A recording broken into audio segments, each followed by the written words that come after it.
What is going on? Hello. Welcome back to the Riverfront. Oh my goodness, this is the most exciting night to be a fan of the Cincinnati Reds, probably in my entire lifetime, if we're being honest. And I was born in 1926. Guys, all right, first of all, welcome back to the Riverfront. I'm Chad Dotson. Got a big crew here tonight. Joe Farsing, your guy from the Riverfront Bengals show, is here. Tim Daniel from Late Night Reds here at the Riverfront. And then, of course, our friend Nate Dotson, who is with me every week on the Riverfront. Guys, this was this started out being like an Elly De La Cruz exciting emergency episode, and now all of a sudden it turned into like, okay, yes, Elly De La Cruz, but also Matt McClain, but also this Reds team is amazing. Here's what I'm gonna go to Tim Daniel first, because he's always the positive, upbeat guy, and so he's in his zone here today. Tim, what are your thoughts right now after the Reds walk it off against the Dodgers in Elly De La Cruz's Major League debut? The future is here, folks. It is here. If you are not believing now, you'll never believe that this team can make something happen. Look, there was a situation tonight in the fifth inning where the three guys coming to bat were Matt McClain, Jonathan India, and Elly De La Cruz on the Major League roster, followed by Tyler Stevens, who, by the way, had a 3-hit game tonight, by the way. Folks, live it, love it, enjoy it. It's here. Everything we've been waiting for with all these trades and all these free agent acquisitions and all these minor league prospects we've read about, they're here, and this is beautiful. It's just amazing. Nate, how about your initial thoughts before we get into some hard-hitting analysis? Tim just touched on what got me so fired up today. On the heels of an Andrew Abbott electric start, we get the Elly De La Cruz news, which I've been waiting to say all day. So you're welcome, viewers. But that rundown: Matt McClain, Jonathan India, Elly De La Cruz, Spencer Steer, Tyler Stevenson. Those are four guys, whatever, under 26 years old, 25 years old. Yeah. These are kids. This is a legitimate youth movement. And then once you get past Tyler Stevenson, boom, Kevin Newman, baby. Let's go. Nate just legitimately named three guys that are potential National League Rookies of the Year on the current roster. Yeah. In the year of our Lord, 2023. It's amazing. Joe, come on, let's hear it. You've always got a hot take for us. I come with the hottest takes. Honestly, I don't really have anything else to add because, you guys covered it all. This is what we've been looking for. This is what we've been wanting since they traded all the arms and everything last summer. This is the team going forward. There's still Christian Encarnacion and Strand, and there's a certain Canadian first baseman that's working down in Louisville too that'll be up at some point. I'm actually expecting Votto to come up and start mashing when he's healthy, only because why the hell not? Everyone else is hitting the ball well. That isn't hell. I was going to say Stuart Fairchild, but Fairchild, contributed today. So this is just a fun team. And the more fun young guys that are coming up, even better. Elly De La Cruz and Abbott get called up, and there are going to be two more prospects called up to replace them to Louisville. Jacob Hurtubise was the first one called up to Louisville. That we won't count him, but there's the pipeline. Good job pronouncing Hurtubise, though. I was going to say, that's not holy bad. moly. I did some practice on that, but the pipeline isn't, the pipeline is still running. There's still guys coming through the system. You've got Phillips, you've got Petty pitching. You still have Noelvi Marte and Arroyo and Cam Collier. Those guys are a few years off, but this is what the crap fest of a 100-loss season is supposed to lead to. Put that in with a crappy division, and we were talking off air before we came on, this is a winnable division. The Reds will be playing meaningful games in September with a bunch of kids, guys that weren't able to buy alcohol a couple years ago. Elly just turned 21, a few months ago. These guys are absolute babies. They might be 15 games under 500 and leading the division by 3 games, and I am here for it. Bring it Ted, on. Yeah. Ted, how are you feeling? You've been listening to us go. What are you? Yeah. All right. Well, first of all, I got to say this. That's First of all, I shepherd 16. How am I supposed to go to sleep after that game? You listen to us. That'll put you to sleep. Yeah. Yes, welcome, Pat Magooch, longtime friend of the show. Pat He's Magooch. on time this week. All right. He was late Sunday. So here are my thoughts. You know, it's kind of funny because this week, Joe mentioned him briefly, but Andrew Abbott started Monday night's game against Milwaukee, and the only game they won in that series. And you know, Andrew Abbott is you all know if you listen to the show, I'm ludicrous about the University of Virginia guys, and he pitched for UVA. And the last time I saw him pitch a full game was in the College World Series. He beat Tennessee. I may have had a bet with a certain father of a former University of Tennessee player on the Reds roster about that game. That's a story that I probably shouldn't go into, but I just did. Anyway, I won the bet because Peter Edward. Right. And Andrew Abbott was amazing. And so when he was drafted by the Reds, I thought it was fantastic. So he comes up to the big leagues. He doesn't give up a hit until the fifth inning of his debut. He, pitches 6 innings, 1 hit baseball, shutout baseball. I think, guys, this is the story. This is the prospect story of the week. I'm excited. Talk to my editor. That's what I wrote about for Cincinnati Magazine this week. They publish it online, and 42 minutes later, the Reds call up Elly De La Cruz, and nobody cares about Andrew Abbott. I'm just telling you, this is it's a fun. Again, how many times do we say it? They may not be good, but they're interesting. Yeah, and not only interesting, but guys like Abbott, guys like McClain, and now Elly De La Cruz are just fun, just flat out fun. And we'll get into a little. Well, yeah, we're kind of sure. I don't think they're good, but they may not be bad. I mean, if that makes sense, you know. Progress. Yeah, I mean, it's progress, and it's so watchable. Well, the Reds ticket website went down today. It didn't look like it on TV, though. It didn't, but it's still fun to see some actual excitement. Here's what I'll toss to all of you all. Do you remember a time when Cincinnati was so excited for a prospect? And maybe it's because it's been so bad lately, and so we get this guy on top, after a 100-loss season. But I remember some great prospects. Maybe I'll let you all mention them coming up. I remember some excitement around them. I don't remember any kind of excitement. Like the dude got a standing ovation before his first pitch in the big leagues. So I guess let's just go in the same order. Tim, any thoughts? Do you remember a guy? So I somehow have managed to be at multiple big league debuts for like the prospect the last couple of years. Me too. I was at Sal Romano's big league debut. Oh yeah, how could you right forget next to his family? Yeah, it's exciting. I was at Billy Hamilton's big league debut when he got the steal off Yachty when he pinch ran, and they threw over 13 times. That was pretty exciting. I was at Nick Senzel's debut, which was coming in, looked like it was going to be this unbelievable story. Wait a minute, Tim. I was there that game as well. I don't remember you saying hello to me that night. You were unfollowed me on Twitter at that point, you and your brother. So, but no, man, the fact that it was a surprise, I'm not saying that if they didn't announce it yesterday, that it wouldn't have been as exciting, but the fact that I'm not texting and driving when I'm at a stoplight today and I get the notification on my phone and I scream in my car on the way back from the gym. I was not texting and driving. I just so happened to see it pop up on my phone. My daughter wasn't in the car. It's okay. I love it. Yeah, for me, I don't recall a prospect. Jay's the closest in my lifetime. Jay was the closest, but that wasn't the right prime of the social media era either. We have this day. We're watching Louisville Bats games on TV every day. We're watching Paul Bunyan chop down these trees an hour and a half away from Cincinnati 6 days a week. This is it's the most exciting. I mean, it's the most excitement that I personally had about Cincinnati Reds team. Don't get me wrong. There have been moments. There have been some fun things to watch over the last decade.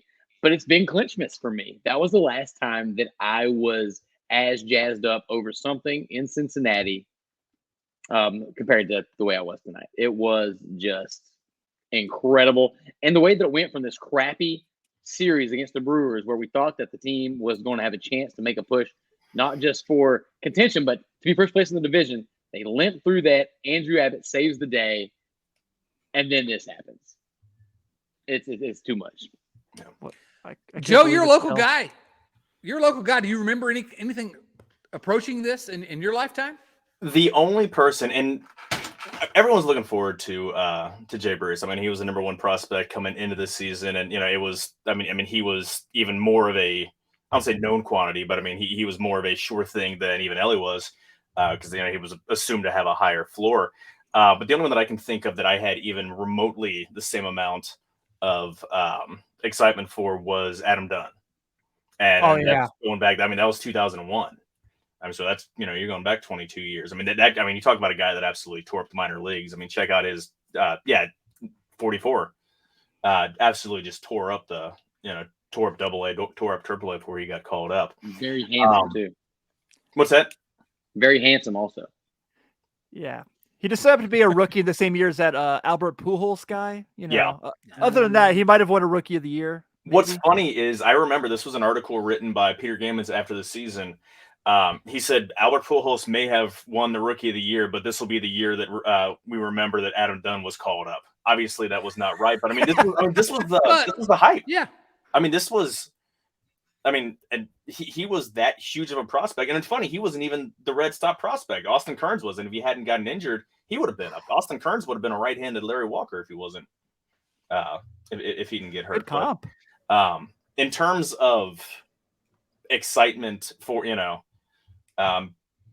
for the team in general, I guess maybe Clinchman. Like I can't really think of anything. I mean, even 2012, the team won 97 games and had the second best record in the National League, but that was a really good team. But it wasn't that, it was just, hey, this is a good team that's going to win a lot of games. It wasn't like this flashpoint of excitement. So yeah, and there was never that moment. I'll talk in just a moment about the excitement in the stadium and the last time I saw that. But first, in terms of debuts, again, first of all, I'm a nothing if not a shameless promoter. My newsletter that's coming out tomorrow, ChadDotson.com. Go subscribe to the Substack. Anyway, but I sort of try to work through this in my mind, and Jay Bruce was one. I was in New York actually. Jay Bruce had after he played about 20 games or so, and I happened to be in New York for the series between the Yankees and the Reds, and I literally saw 4 people wearing Jay Bruce jerseys in Times Square. I saw Reds hats everywhere, and I thought, this is weird. This is a different level of excitement over a kid. I mean, he's the number one prospect in baseball, like Elly, but it wasn't quite the same. Yeah. The other guy that I thought of was Homer Bailey, because some people forget, but Homer Bailey's debut, I remember, and we wrote about this in the book, but there was a billboard on I-75 between Louisville and Cincinnati with Homer Bailey and a flaming baseball, and it was, it was a big deal, and that was kind of coming off, Jay Bruce as well was 2008, and so the Reds had not been good for a little while, so there's a little bit of the similar vibe that we have now with the Reds have not been good, but now we have this great guy. But I don't think I wish I were in the park. I know I've been boycotting this stupid team.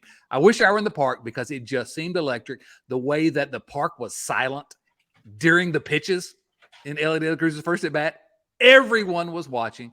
And for me, the only time I can remember that kind of electricity, the last time I remember was, and again, we talked about this a little bit before we started because we're all kind of trying to think back. For me, it was Todd Frazier's home run derby because the stadium was insane that day. It was just it's the loudest I've ever heard that stadium, and I was there for Clinchmas. But in terms of a regular season game, probably Clinchmas 2010, and that is crazy. We're talking 13 years ago, maybe. I don't know. You all have some other thoughts? The only one I could think of, and this is not at GABP, is opening day 2000 when Griffey has his first at bat, and the world was still like, I said on the show this week that you can say what you will about when Ken Griffey Jr. how his tenure with the Reds worked out. You cannot take away the joy and feeling we all felt in that trade. I mean, I was 10 years old, and it's like one of my favorite days of my childhood. So when he stepped in the batter's box at Riverfront for the first time, just like that whole seeing him in the jersey. It's the only thing I can compare to this to, and I still think this was bigger. You were 10 years old? Yes. All right. That's legit though. Well, let's go through some of Elly's his at bats and how this all went down. Tony Gonsolin was so scared. What do you think the odds would have been for a first pitch walk for Elly De La Cruz, especially when we started 0-1? I mean, and then down 1-2. yeah. And he 1-2 sat there count. and laid off pitches, Yeah. and laid off pitches that he had already swung at. It was Well- a professional at bat, and the big cat Gotson looked a little shook. scared. He was scared of him. Yep. The first pitch, there were 2 runners on base. First pitch, it looked to me like Elly was a little bit, he was eager. And I thought, oh no, here we go. He's a rookie. He wants to do something in this situation because he swung at a pitch outside of the zone. And then he got down 1-2, but there were like 3 straight pitches that were exactly like that first one that he swung and missed at. And he held off. And that's when I started thinking, first of all, let me before I say, I need to shout out our buddy James Urban, who said, this is the most fun Reds team in a while, no doubt about it. Yes. And then Mr. Juan, is Chad more excited about Andrew Abbott or Elly De La Cruz? Oh, it's Andrew Abbott, obviously, because Elly De La Cruz didn't even go to the University of Virginia. So he would still be there, actually. He would still be playing there. He's such a kid. But anyway, back to that first at bat. When he laid off those pitches, when the moment wasn't too much for him, you would expect any rookie to get a little excited, to maybe overswing a little bit. He didn't. Well, I don't know what y'all thought, but he looked nervous on the TV screen. He think looked so? like the moment was alive. The first he didn't. inning, when Mookie hits that ball to him and it bounces out of his glove, it kind of looked like it was like just kind of nerves for a second, and then he kind of got settled in. It seemed like he was very much aware of the gravity of the moment, and he still handled it with poise. It was crazy to see. But then the first time he got a fastball anywhere near the zone, and I think he fouled it off. And I think Gonson saw that bat speed and was like, oh, well, there's no beating this guy. All breaking balls inside from here. Yeah. So I'll have to defer to your guys' judgment on the first 4 at bats. I was coaching my kids' game. I legitimately had a thought of just forfeiting the game. And sorry, coach, we don't have enough players. And then tell my families, oh, they couldn't make it. We'll try to make it up. Well, I love it. it's true I love fandom it. right there. Yeah. There you go. So second at bat. Okay, so he walks in his first at bat to load the bases and ends up coming around and scoring in his first big league time on base. Second at bat, he gets down 0-2 immediately. And okay, well, what's going on here? We're hanging on every pitch. He gets a pitch that's like 3 inches out of the strike zone. It's above the strike zone.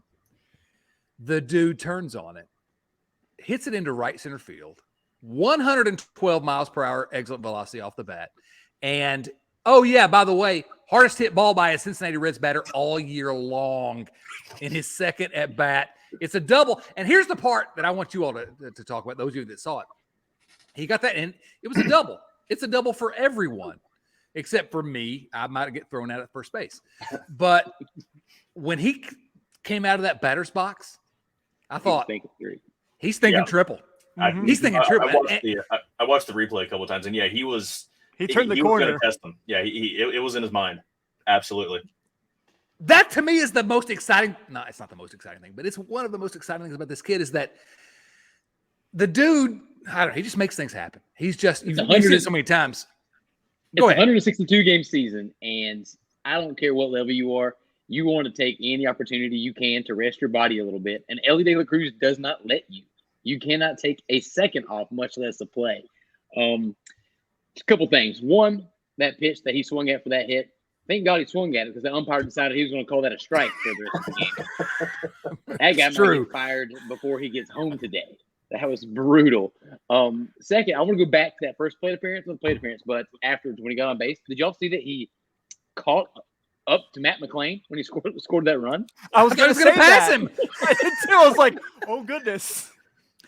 And Matt McClain is crazy fast. Yes. It's not like Matt McClain is Joey Votto. Sorry, Joey. We love you, but yeah, that was crazy. So, but there's going to be some time, and it's probably going to happen the next week or two, where there's going to be a ball that's a little blooper or something that you kind of like Matt McClain's first hit that he turned into a double. There's going to be some time when there's no one else in baseball would get a double or a triple off this, and Elly De La Cruz is going to come flying out of the box and get it. And we're all going to be like, what did we just watch? Yeah. It's a comic book superhero. He runs with the same reckless abandon that Billy Hamilton ran with. And just he's aggressive. He has his sights on that extra base every time. I mean, did you guys saw the crazy crap from the other day in Louisville that he took third on Adam Duvall, who's got an arm. Yeah. And then they throw a second behind him, and shortstop's looking the other way, and he decides to break for home. And straight to second base. He's going to have a couple two plans because he's going to try to be over aggressive, but he's going to create more runs than he's going to give away. Well, the Reds have been aggressive on the base pass all season, so he's just going to fits right in.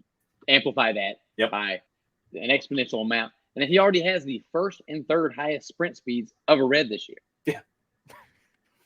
The guy has been a professional baseball player for 39 minutes. He's unfreaking believable. It's crazy. The guy I compare him to the most is Eric Davis. I just number 44, tall and thin, and so it's kind of some of that is. Am I really, awesome. Is he really like that guy? Yeah. But I mean, he's got power like another 44, Adam Dunn, but from both sides of the plate. He can run like Billy Hamilton. He defensively, I mean, he's Eric Davis or, at shortstop, Barry Larkin.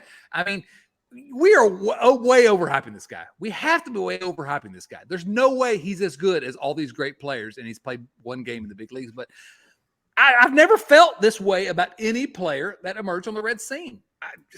You're also forgetting he throws harder than another former 44 on the Reds, Mike Leake. Yeah. Mike Leake. I think I threw harder than Mike Leake. Right. I've been saying this all week that the hype for him, there is no way that anybody can live up to the hype that we're, that we expect, that everyone's expecting from him. Except I think he's somehow going to exceed it, if that makes sense. It's impossible to. Is that possible? I don't know. I mean, we're expecting him to save the world. But it's possible because we're talking about a sport where failure 7 out of 10 times is acceptable and praised. And this guy can not only do that, but he also does things on a baseball diamond that nobody's ever seen before. Yeah. And like Zachary McGee said, he's got Adam Dunn power, Billy Hamilton speed. He is a video game character. I mean, he's taking a player in the show and ramping up all of the sliders to 99. He runs faster than anybody. He throws faster than anybody. He hits harder than anybody.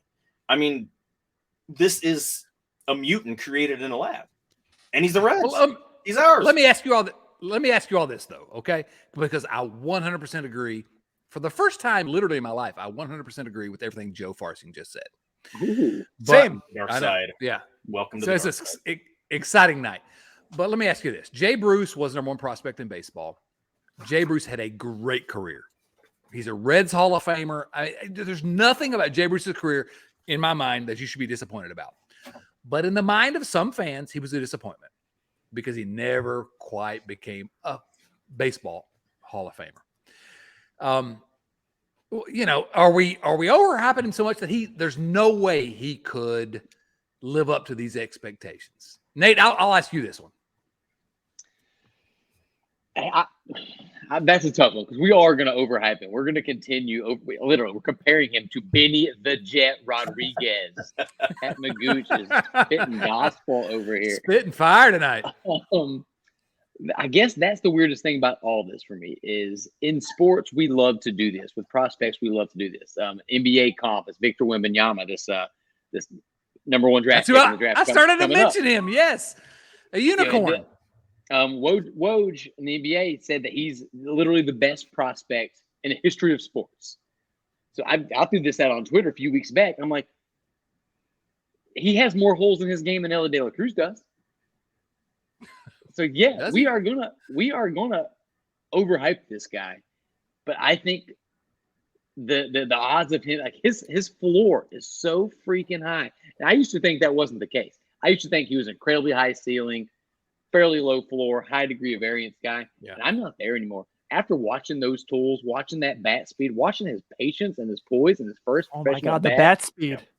I don't think there's anything he can't do. And good Lord willing, the creek don't dry. This guy has potential to be the greatest Red we've ever seen. Potential. I'm not saying he is, but he's got the tools. What guy? I love has it. better? What guy has better tools than this guy? No one I've seen in my lifetime. Tim? Yeah, I totally agree. But like, this goes back to like, yeah, we are like saying these comments. We know how this crazy they sound when they come out of our mouth. We say them into these microphones, but also like, damn it, we deserve this happiness for tonight. Okay, like we Yes. 1,000,000% deserve this after 100-loss season last year. This was like on my show, last week. I was like, look, go for it, go for it, go for it, go for it. I don't care. Like, you've got all these guys coming up. You have the talent. The Central is there for the taking. Go for it. And like, this is why these moments right here, guys like him, Joe said it earlier. Christian Carlos Strand is like the final piece of the Thanos gauntlet, right? He's like the last like gemstone. Like, he's the last Infinity Stone of these prospects because Andrew Abbott's up. Hunter Green's up. What about with Nick Lodolo and what if Nick Lodolo gets healthy again? What if Graham Ashcraft figures out this little slump he's in? How much does that raise the ceiling? Guys, how about the bullpen tonight? Oh my God, we're not talking about them enough. Speaking of who we aren't talking about enough, we haven't mentioned Hunter Green once tonight. Yeah. It's a Riverfront record. He's the most polished of all these young guys. Again, and I'll kick it to you, Joe, in just a second here, but I put together a little outline for the night show that we've completely ignored because we're just it's dreamy. Walk-off win by the Reds. Vibing. I keep looking at 6-run comeback against the Dodgers. Yeah. Okay. Down 8-3, walk-off win. It's just a fun night, and there's so much we could say about Elly De La Cruz. And the Cardinals lost again. Oh my goodness, it's just amazing. But I guess the thing the Hunter Green mentioned to me was I started in the outline. The reason I mentioned that is I said, well, it's going to be a prospect episode. We're going to talk about Elly. Andrew Abbott was great last night. Matt McClain just continues to be amazing. He got the big hit tonight. And so I put that together, and then I thought I was done with it when they were down 8-4. So that's true. That's true. That's true. But I stopped editing that thing at a moment. I said, well, that's enough to talk about. And then I thought, how did I literally not even write Hunter Green's name in this outline? I mean, it's Hunter Green. He's like the guy they've already signed, the centerpiece to this thing. So, yeah, there are questions about Graham Ashcraft and Nick Lodolo. Obviously, there are questions about all these guys. I think the one thing I'll say is, and before I kick it to you, Joe, is with respect to Elly, I think I agree, and I'm going to probably be made to look stupid by this comment, but I think literally the only thing that keeps him from first of all, I love me some Tyler Stevenson. So James Urban, great night, big night by Tyler Stevenson. If you're not following us live, or if you're listening to this later, man, we're having a good time. Thanks for the comments, but no alcohol on camera. We're just happy. Well, I said on camera, Nate. There we go. But the only I think I agree. We've talked a lot about his floor, that Elly De La Cruz is ceiling his way up here, but his floor, we don't know where it is. And I really hesitate to say this because I've gotten burned on this crap before. But I think the only thing that stop. Don't finish. I'm not going to say. I shouldn't say. You know where I'm going. Stop. COVID. Stop. No. Only COVID gets out there. Is injury. Only Thanos. And Thanos. That's the only way. Injury and Thanos. And I know Hunter Green yelled at me on Twitter one time about this, but oh God, I forgot about that. Yeah. So I don't want to speak it into existence, but I mean, when I've seen how he's made the adjustments in the minors, every time he needed to make an adjustment, it makes me think, all right, at his age, he's able to do that. He's the real deal. And he's going to have some struggles in the big leagues, but I'm a true believer. Joe, again, I don't know. I've said a bunch of crazy things. Go ahead and say whatever you want. You've not talked in a while. I need to hear your lovely voice. That you are the first time in history to say you need to hear my voice. Hunter Green is still 23 years old for another 2 months. That's bad crap crazy. They showed his last 18 starts. I think he's pitched like 36 games. Yeah. First 18 versus last 18. And last 18 starts, he's been he's number 2. There you go. Keep going. Like his last 18, like he's looking like a number 2 starter. Obviously, he's got the high upside to be a number 1, but I mean, Hunter Green is that guy that we were hoping that he was going to be. Yes. And yeah, I was like Nate said, like there was still a huge variance of what we thought De La Cruz could be versus, where he will be. I mean, he obviously has as high of a ceiling as anybody.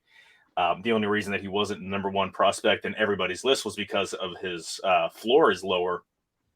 Until he turns out that he's Joseph Daniel Votto, the Dominican version of, well, I'm just going to decide to do this. So I'm going to decide I'm just going to start taking walks and working counts. So he's just going to start taking walks and work counts and be a high on base guy and cut a strike. Reminds me that time Larry reminds me that time Larry Bird just decided to shoot left-handed for an entire half. Yeah. It's like Elly De La Cruz can just decide to do things now. Yeah.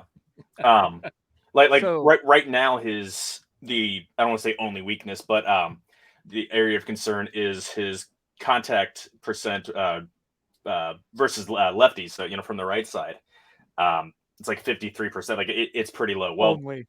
You have to throw out stats that literally nobody understands to find. Yeah, I mean, it's basically he struggles to make contact versus lefties, but that's I guarantee that's mostly due to just lack of a lot of plate appearances because there's aren't as many lefties.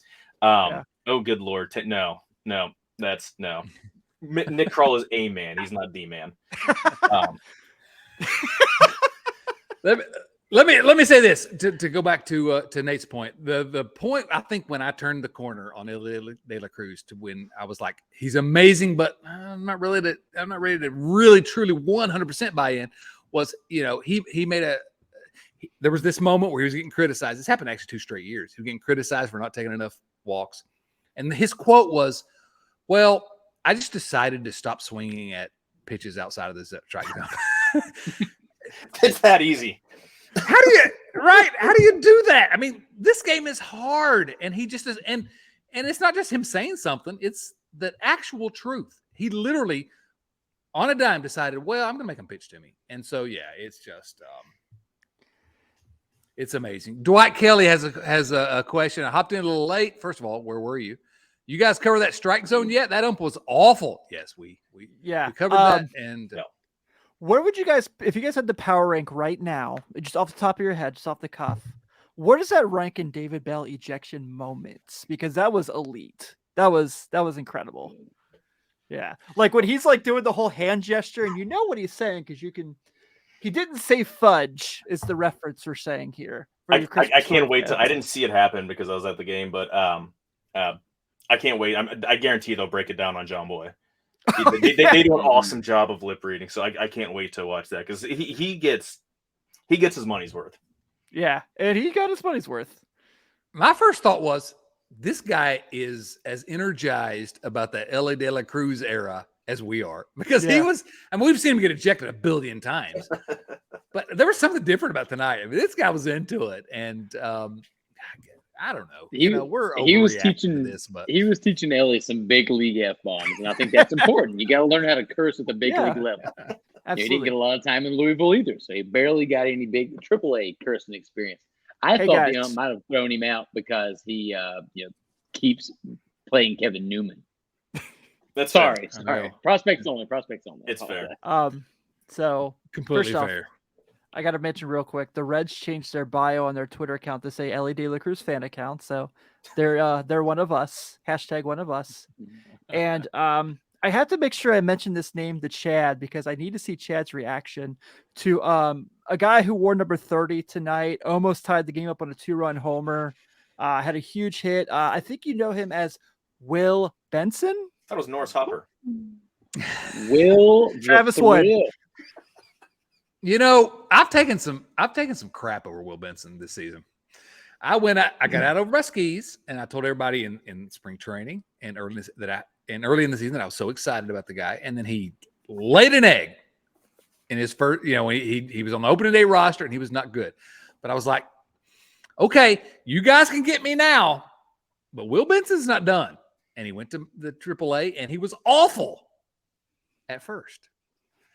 I thought that ball tonight, it was a loud out. Yeah. But I thought he had a home run. I did too. And the dude gets on base. The dude is all right. Let me ask you this question. You tell me Jason Hayward was playing for the Dodgers tonight. It's his 28th season in the big leagues. You tell me how Will Benson is not as good as Jason. He is Jason Hayward. And that's a productive big leaguer. That's a good comment.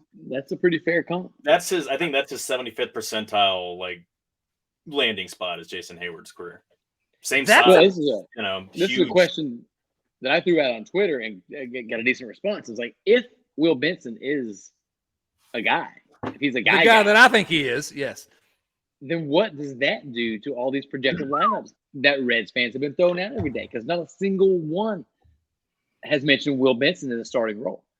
Yeah. If he replaces the Jake Fraley or the TJ Friedel, heaven forbid, then this team gets, replace those Newman, Ramos, Casali at bats with my man Stuart Fairchild, Benson's and Encarnacion Strands and Votto's and Joey Votto's. Please, yes. Let's not forget Joseph Daniel. We might not need starting pitching because they can just put up 18 runs a game. Bro, it's going to be the real life version of that old video game MLB Slugfest. That's going to be the Reds, just straight bombs. We saw that for the middle part of the early 2000s. It didn't end so well when your ace was Eric Milton. He was nobody's ace.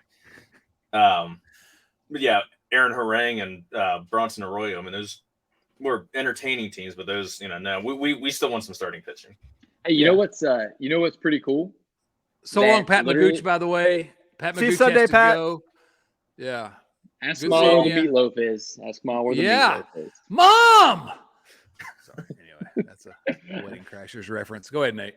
What's pretty cool is that 1 week ago, all Reds Twitter cared about for a day or two was getting Spencer Steer at the top of the Rookie of the Year odds. Spencer Steer, a guy we've barely talked about, also a rookie, also a highly productive hitter. Playing great. Rookie of the month in May. Yeah. Matt McClain was National League Player of the Week his second week in the big leagues. Yeah. These guys play for our team. Yeah. Oh, my goodness. When was the last time the Reds had this collection of young talent, this many good young players at the same time? Mid-'80s. So, granted, we have no idea. All the caveats, right? All of them could flame out. That's how baseball works. The baseball history books are chock full of people that just did not pan out. But when was the last time a Reds team had this much high upside talent? I honestly think mid-'80s with Davis was the Jonathan India, the guy that was here a little bit early. Then you had Larkin. Cal Daniels? Yeah, exactly. Kaldowski Daniels. That dude could hit, man. Even Treadway was a dude coming up. These guys that didn't, Stillwell and Treadway didn't amount to a ton, and they were traded away. But Paul O'Neill. I don't think they had any pitchers, but that was I think the last time there's this much. Maybe 2010-ish when you had Votto and Bruce and Cueto and Bailey. Well, you speak about that group, Joe, is those guys, it wasn't like they all kind of came up at once, right? It was like 08 was Jay and Johnny. Yeah. Joey was 07. Yeah. They traded for Brandon 06. Yeah. Drew comes up in 09. And then Chapman comes up in 10. Yeah. It wasn't like now where it's like in the span of 14 months. Yeah. Right. Yeah. In 14 months, you've seen Hunter, Graham, Lodolo. Half your roster's turned over to Alexis young guys freaking Diaz. Yeah. Lord, that guy's 2 months. Another guy we haven't talked about. Yeah.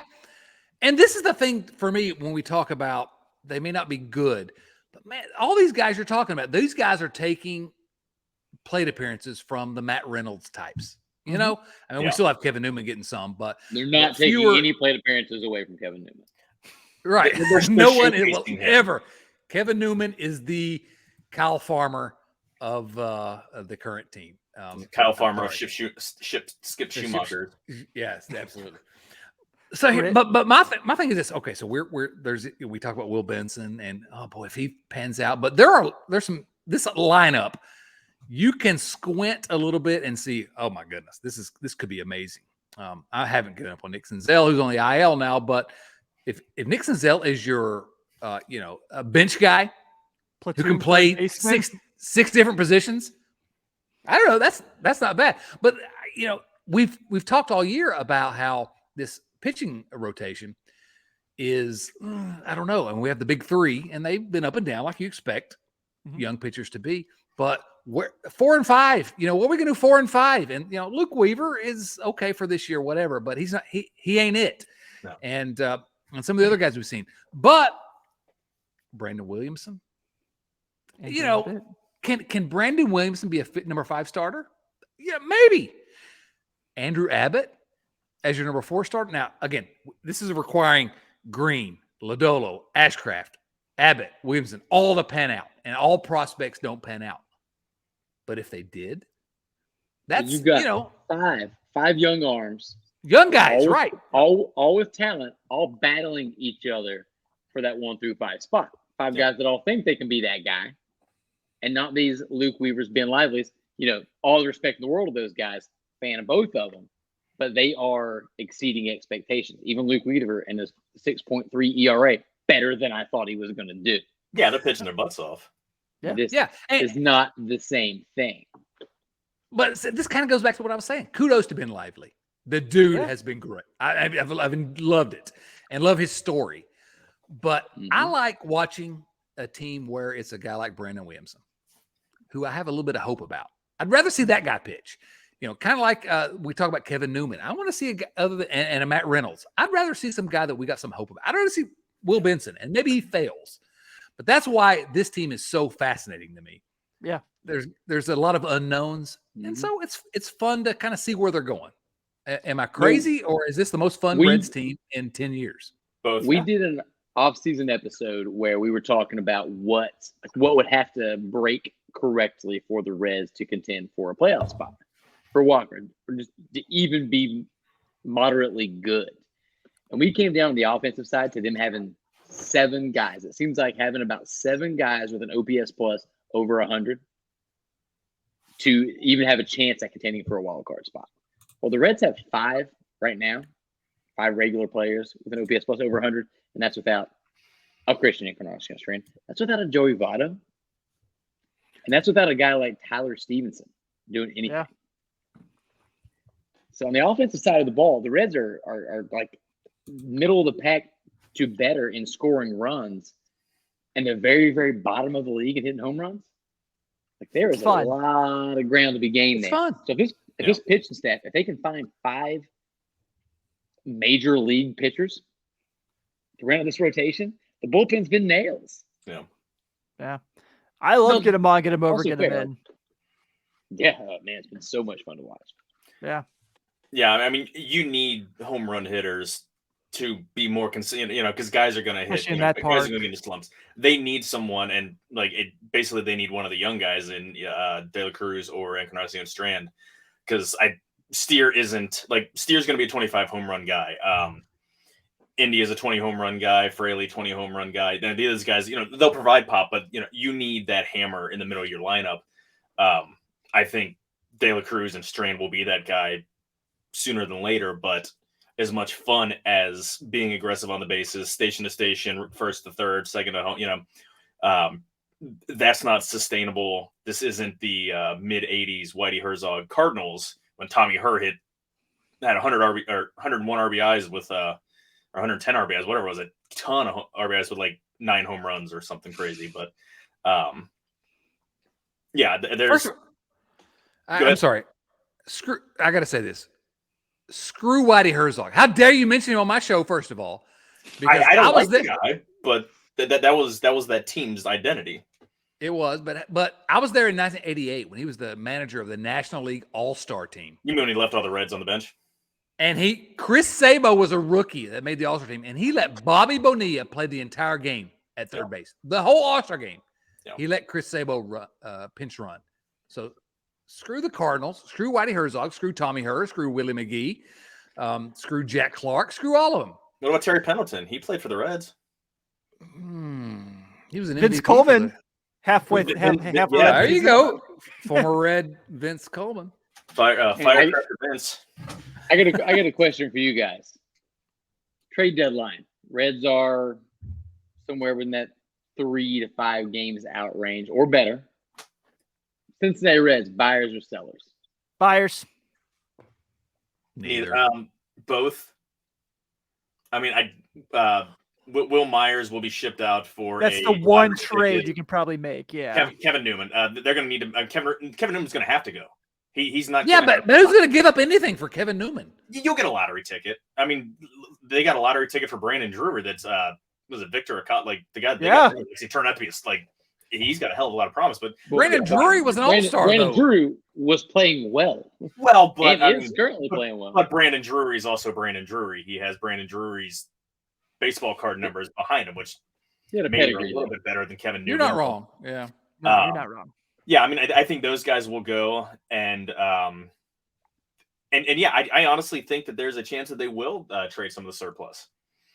I'm not expecting it, but I wouldn't be surprised if they were to look to deal Noelvi Marte, or maybe Evan Arroyo. Tristan Arroyo. I don't think Cam Collier, but I mean that's why you accumulate these guys. They're not going to have spots for all these guys. So bring Cam Collier up. 18 years old. Love it. I think he needs a little more seasoning. He's hitting 200. I think I would trade him. I think he's a great prospect. And go look up Cam Collier. We don't talk about prospects much here on the riverfront, but so go look him up. He's incredible. The guy's going to be good. And I wish that I hadn't made a joke about him being a bust on Twitter that he liked.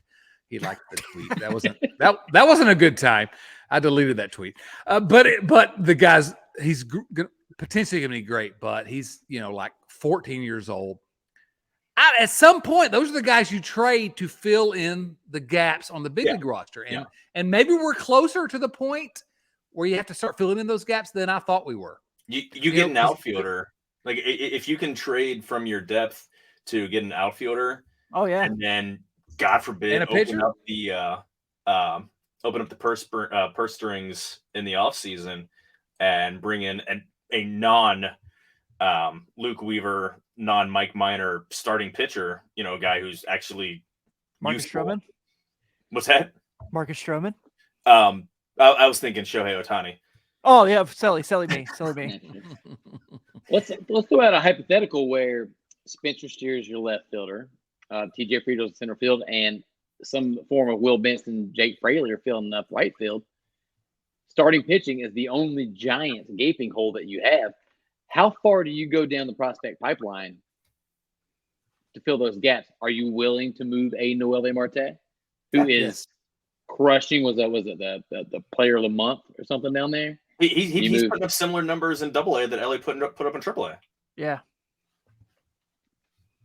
Yeah. I mean, yeah. I'm huge on Marte. I think that I think he's gonna be really good. But Nick Krall has, if anything, if only this one thing, has shown that he can get a good return. Now, he has not shown that he can get major league players in return. So that's something that I'm interested in, hopefully figuring out. I don't think the big guy is too necessarily nervous about that, though. I mean, if you think about the prospects they traded for Matt Latos, was like at the time we were like, oh my God, they're trading Yonder Alonso and Brad Boxberger and Yasmani Grandal. Like, what are they doing? And like Matt Latos, second half of 2012 through like early 2014 was pretty awesome. Not as a person. Yeah. Not as a person. No, but like a Twitter follow. Yeah. Bag of something. Yeah. But like, I don't think the big guys necessarily going to care about trading. Like, if you can go get a guy, like I think a really good gift for the Reds could potentially be like a Kyle Freeland from Colorado, right? Because he pitches really well in that ballpark and the Rockies are awful. So that's I think he's a guy you could put in that potential rotation to be like the back end. Sonny Gray, like Zachary's saying, like I'm all for Sonny Gray coming back to Cincinnati. I don't care what it is. I just want him back.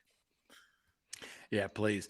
No, my whole thing this has been my consistent since 2007 when I first recorded a podcast here, is that for minor leaguers, I don't care except in terms of what they can deliver for the big league team. And so Noelvi Marte, I'm a big believer. I mean, I think the guy's legit. Yeah. But he hasn't done the big leagues yet. And so if you can get somebody that I know will contribute in the big leagues, if you can get a good starter, if you can get whoever, I don't know. I'm always okay with trading everyone except for the greatest player in the history of the world, Will Benson. Trade everyone else should be available. I don't want them to trade Noelvi Marte. I think he could be a big part of the next kind of phase here, but I don't have any issues with trading Noelvi Marte or trading Cam Collier or Edwin Arroyo or Connor Phillips, as Dwight Kelly mentions, who is he's right. He's a great looking pitching prospect. But I don't have any problem with trading any of those guys because the whole idea, although the Reds have not really shown that this is sort of takes primacy for them, the whole thing is big league wins. Yeah. So put together, you cannot build a team just on prospects. At some point, you got to fill in the gaps where those prospects haven't panned out, and they have a little bit of capital, some assets they can trade. And so it's not that I want these guys to be traded, but I don't have a problem with the Reds trading any of those. And at this point, this is going to turn into a Nick Kroll fan podcast because he's my favorite general manager in at least the last 2 years of Cincinnati Reds baseball. Well, I think that's really funny. No, it's not. No, it's really not. No, but you bring up this point of like use your stock, use your inventory to improve the big league club. Let's go further than the team in the other dugout from them right now. I mean, this is what the Dodgers do. They draft well, they develop well, and when they need to get guys, they move those guys to get players. Like, look what they traded for Mookie Betts. Yeah. Like, you know what I mean? Like, and Mookie Betts isn't the Mookie Betts of like 3 or 4 years ago, but I think 29 other teams would love to have him in their outfield or at shortstop occasionally somehow, and he's really good at that too. Yeah. But my point is, also look what the Dodgers spent this offseason. Nothing. Yeah. Right. No, I'm not. It's not apples to apples here, but I love that point. I was going to make it myself. It's exactly it. You fill in the gaps with talent. You spend money to supplement your development, and you compete year after year. Well, and I hate to do this, but I've got to say this, and then I'll let you all take it. But this is the issue where I'm hesitant because the Castellini era Reds have never taken that next step to actually spend money. Not that they've never spent money, but they've never taken the step to spend the money to fill in those gaps when you're close. And I hope it's a new era. I hope, but I don't think they've ever really taken the steps to really, truly make them a competitive team. 1 year that I can throw out that I think they did was when they got, wow, holy crap, Chew. Like, they needed more on base. They needed an outfielder who got on base. Stubbs wasn't doing it, and they got Shin-Soo Choo, and that's that was 2013. That was the final piece, but I mean that was a time where they had guys elsewhere, and they needed that extra outfielder. And the season didn't end the way we expected to, but that was 10 years ago. God, remember when they signed Ryan Ludwig and we were like, holy crap, they got a power bat? Hi, Sydney. Good friend, Sydney. Sydney, everyone's friend. Sydney is with us. Sydney was at the game tonight. It was time to hang out with us. The game. Sydney almost got a home run ball. It was fun to watch. Is that right? She was got that Freddie Freeman grand salami. Throw it back. Throw it back. That guy's so good.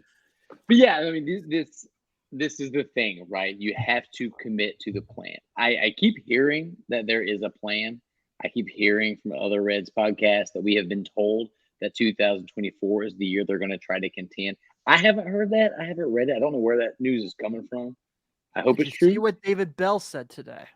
I don't know what David Bell said. It usually starts with an F and is 4 letters long. Yeah, well, there's that. Let me pull up what good friend Charlie Goldsmith tweeted today because I have David Bell doesn't make the decisions that at least appease my level of fanhood. True, but I like what he said though because I'm a sucker for What did he say? Stuff. What did he say? He said that it's obvious we're going for it, but we're also doing what's best for these players. Yeah. Paraphrasing. Okay, well, here's my response to that. What's obvious about them going for it? Luke Weaver and his 6.3 ERA. I'm obvious that's not going for it. I'm actually we're trying to have fun. I'm higher on Luke Weaver than most. I think that he is perfectly serviceable. What I'm trying to figure about Luke Weaver is he's worn the same Jordan 1 cleats every start, and they're not dirty. What is going on there? How is this possible? Goodwill player always knows how to get his uniform dirty. But I guess that's my question. How do we, as James Urban just said, how do we trust this team to fill in the gaps? If they came out and said, hey, we don't expect to contend this year, so we're going to just see what we have, I'm willing to believe it. I would just love for them to say something. I would have loved to have seen Elly up last weekend. I would love to see Christian Encarnacion Strand up right now, because I think that this Zachary McGee says right here. We all thought it was going to be 2024 going into 2025. Well, the NL Central is terrible. The window opens sooner. I think it's up to Nick Kroll and the Castellanis to maximize it. Well, this isn't like they don't need to mortgage the future. This isn't like they need to go out and I mean, the future is here. You trade guys that are superfluous. I mean, again, Noelvi Marte looks like he's going to make himself to be a solid major league player. They don't need him. Like, he's going to play what? He's going to be a third baseman. So is Elly. So is Spencer Steer. So is Encarnacion Strand. So is Senzel. Jonathan India. Yeah. I mean, they Arroyo, another middle infielder. Yeah, these guys can be moved, but or you can trade these guys, that have, a certain value before the need. Like you can go again, not all in. Like I don't even know what all in is for this team, but now's the time to strike. I mean, you can put yourself in a position to contend today and for the next 5 years. Yeah. I mean, you've got Green around. I mean, he's the only guy who's got a guaranteed contract, guaranteed any money to be on the roster after this season. Again, I want to see them start extending more players, but I mean, window if they make 2 deals, this one is open 2023 to 2030. Well, here's the thing. First of all, number one, this is something we've said a million times. You should never, ever, ever, ever trust this ownership and this management. They've given us no reason to trust them.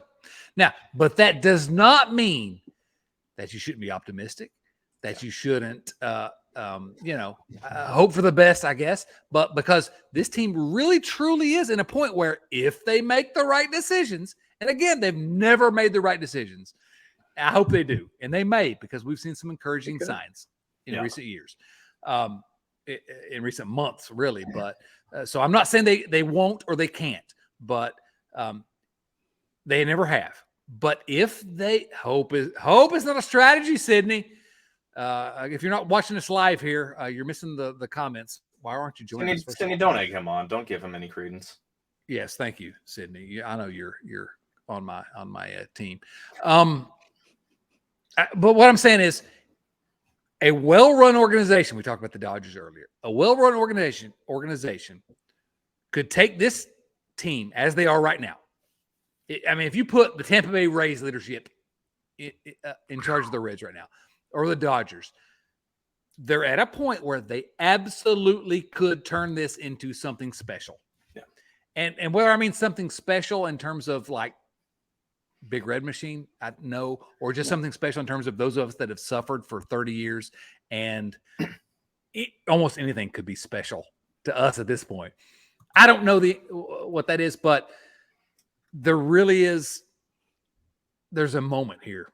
There's a moment in time where this team could turn the corner, and maybe I'm just being overly optimistic. I got my rose-colored glasses on, but I want to believe that it could happen, and I hope that it happens. Yeah, we just watched the biggest Reds prospect in maybe ever debut and perform. This team is not out of any division race or a wild card race at this point in the season, which we thought there were plenty. We didn't think that, but plenty of people thought this could be a 100-loss team. No, we to be clear, we always said that was probably not. I bet the over. I literally bet. I said 90 losses, 72 and 90. Yeah, all 4 of us were. We did not want Chad to have to get a tattoo. All I'm saying is, not that one. All I'm saying is, David Bell, don't tell me that you're positive we're going for it until the 26 best players are on the big league club and the 9 best players on a given night are starting. Because I have not seen that. Kevin Newman alert. That's the last piece of the puzzle for me is even if the front office isn't going to go out and get those guys, if ownership doesn't want to spend, that's okay. We can't control that. Yeah. We can't get mad about that. That just is what it is. But I would love to see the people that do have control over the day-to-day making the best decisions. I would love to see Kevin Newman being the utility man that he should be. I would love to see Christian Encarnacion Strand in the big league lineup. I would love to see, this is not somebody else's decision, it's his and his alone, Joseph Daniel Votto at somewhere between 2 and 5 and carrying this lineup to a wild card chase in September, because a wild card chase in September is more fun than I've had more than like 4 seasons of my entire life. Yeah. Let's go. I'm also still throwing out there, I know everyone disagrees with me, I want the Missile back in this bullpen. I think it'd just be so fun for this final run. He's needed. I don't know what it'll take to get him, but he's needed. I can't imagine it would take much because the Royals are already shopping him. There was an article that I'm sorry, hold on.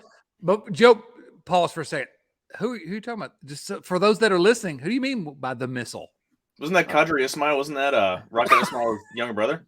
Rocket Ismail. Say it, Tim.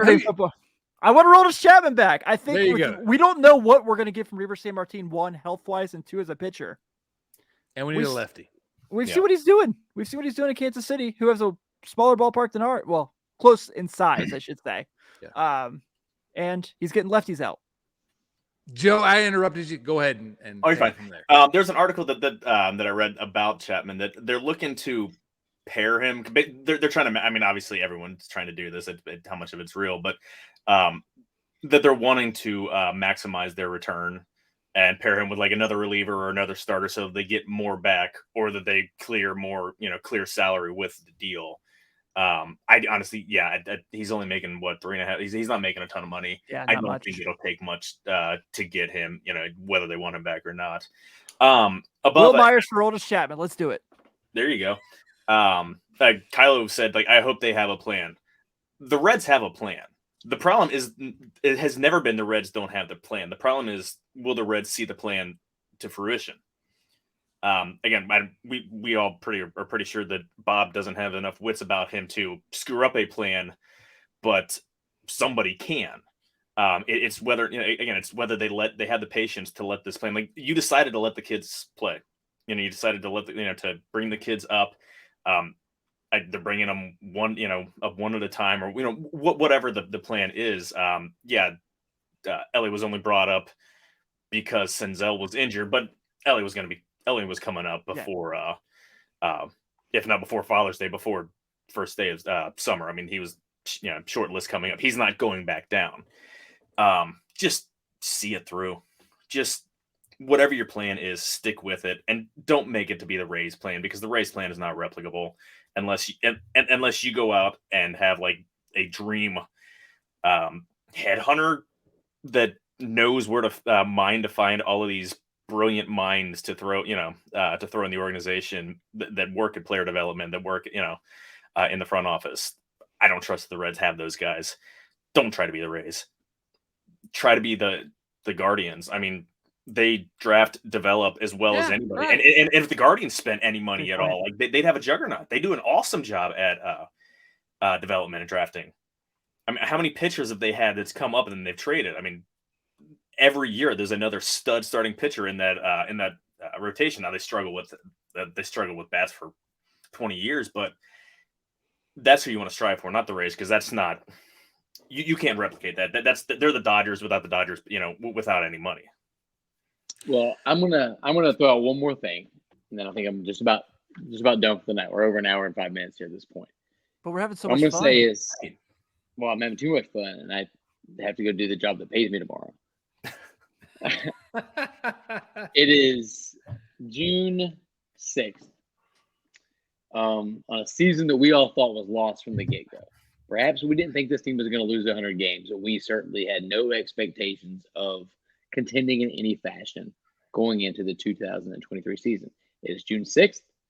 The Cincinnati Reds are 5 games out in the NL Central.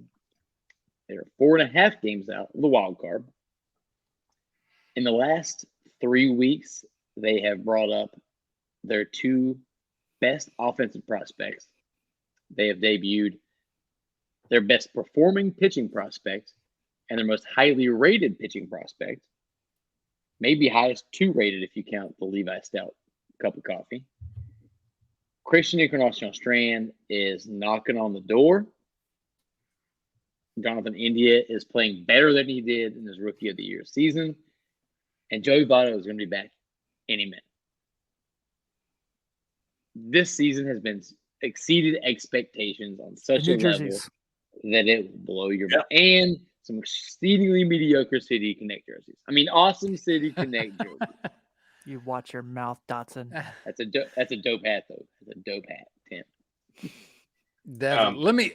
I want each of you to have your final thought here, but before I toss it to you, let me just say this. Nate's mentioned Joey Votto like 15 times tonight. And hashtag don't forget. We're talking about the kids, but I would give anything to see him come and join this crew and be that veteran guy and have another great season. But I guess my thought is this. My idea for tonight was we're going to talk about Elly. And we did. We're going to talk about Andrew Abbott. We did a little bit. Matt McClain, barely. Spencer Steer, barely. We didn't even mention TJ Hopkins, who made his big debut. Brandon Williamson, who's been better than any of us could have expected so far this season. How about these pitchers that are not rookies, but second-year guys? Alexis Diaz, Hunter Green, Graham Ashcraft, Nicola Dolo. We talk about Will Benson. Hunter Green. Yeah, just not talking about it. Sorry. It's just here we go. Steve Offenbaker, this is it right here. As Reds fans, we love Steve from the Locked On Reds podcast. Go listen to them. Absolutely. Every single day. But, maybe it's because we've been beaten down by so many bad seasons. But I don't talk funny, Steve. But what a time to be alive.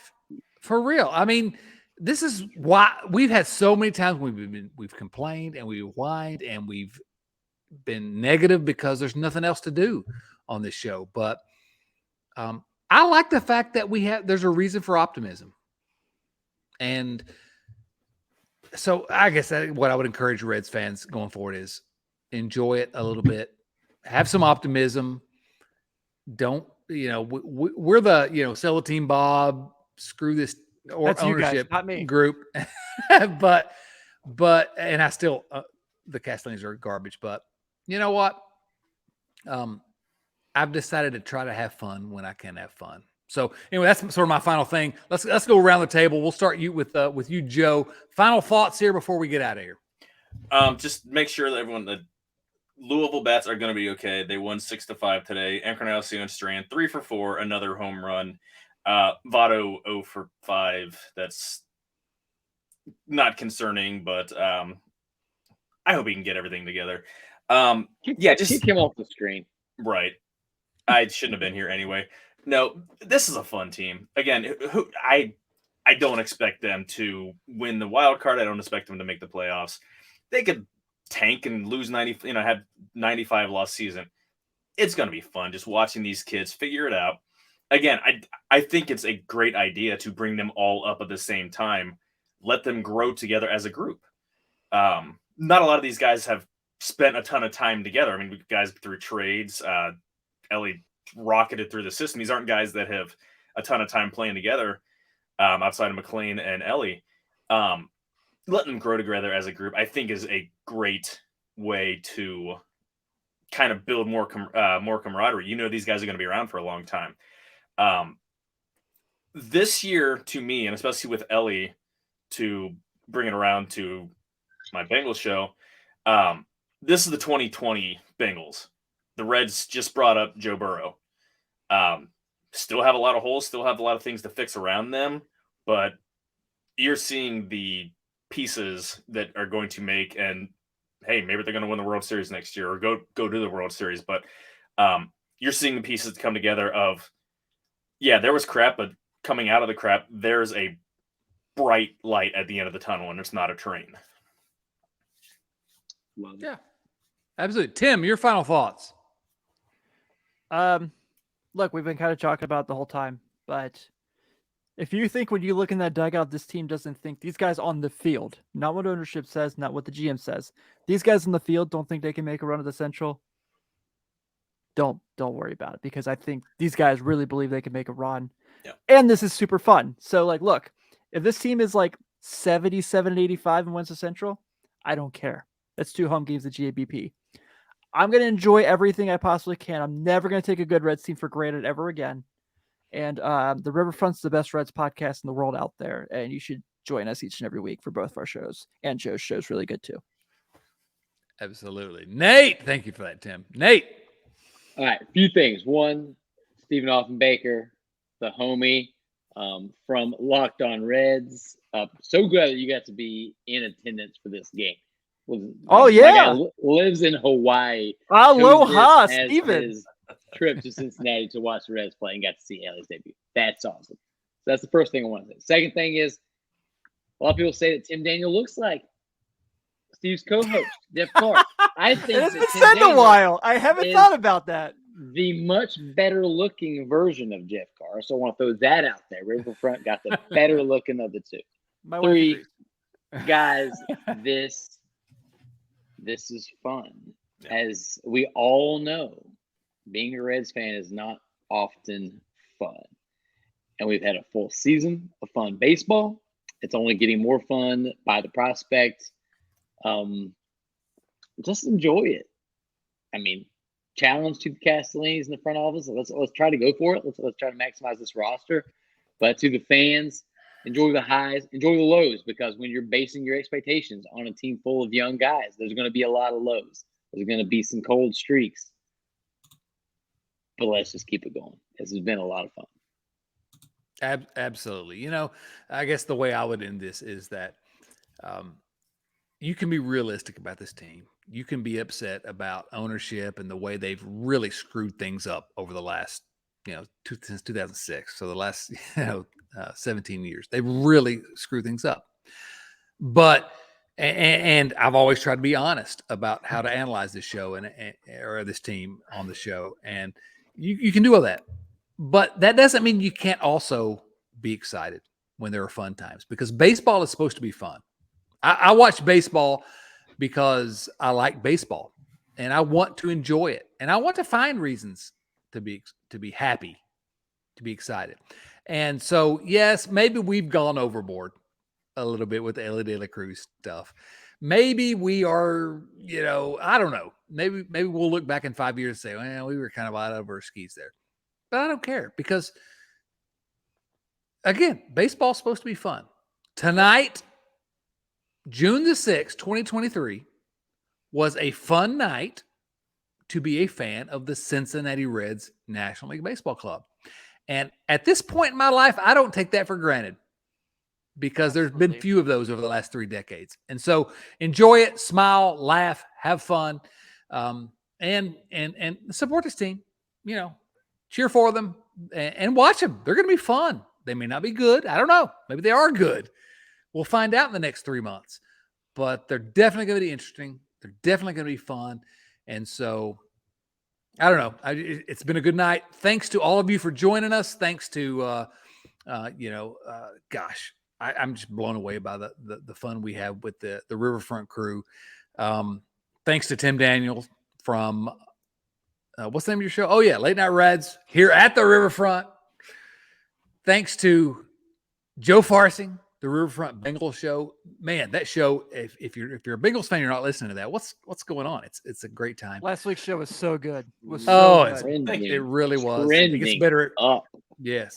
Yeah. It gets better every week. We got a lot better when we cut bait from the Flotsam and Jetsam of a certain individual. We're not going to mention any names, but no, it's great. Nate Dotson, he and I, we have so much fun every week on the Riverfront show here. It's a fun time to be a fan of the Cincinnati Reds, the Cincinnati Bengals. We have to get a FC Cincinnati show going on because they're even better than both of them. They've been historically great. Right. Yes. So, and they want to start an FC Cincinnati show. Shoot us a hit us message. up. Team@riverfrontcincy.com. Team@riverfrontcincy.com. Hey, shout out to Adam Dunn. Shouts to Lisa Alberto, Big Wayne donkey. Krenchicki. Shouts to Eli Cash, and shouts to the best number 44 in Cincinnati Reds history, Cody Reed. For Nate Dodson, for Tim Daniel, for Joe Farsing, this is Chad Dodson saying, so long, everyone.